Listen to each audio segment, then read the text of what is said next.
Mysterious Longing, a Tale Told Post. There are some things we can only talk about, but never fully express. A longing consumes me for which no antidote can be sought.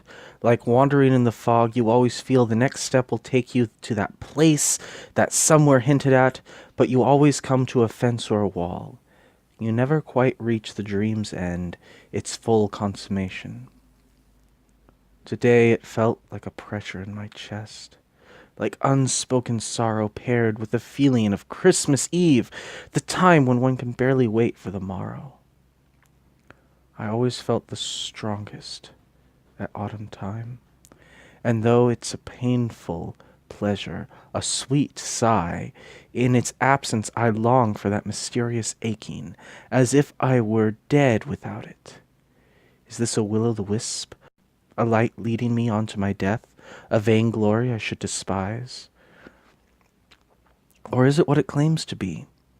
But what are the claims of this mysterious heartache? What proportions does it give of itself? It starts so little, a small thing that makes you slow down and just stare into space. In the quiet it grows, its roots twisting around you somehow, crushing you.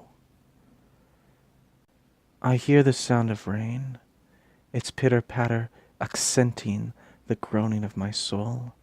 It takes me over. This thing that comes like a pinprick overshadows the whole of my perception. How has this mountain come inside me? Sweet longing, I sigh. But for what? It's like part of me knows and is afraid to say, like one lover blushing at the thought of the other. It purports itself good, almost as if you are chasing goodness, but does not hide this facet of dreadful seriousness, a daunting, near unapproachable quality. In his book, Pilgrim's Regress, C.S. Lewis retells how this longing directed his life. Within Afterward to Third Edition, Lewis clarifies what he has been talking about. The experience is one of intense longing. It is distinguished from other longings by two things.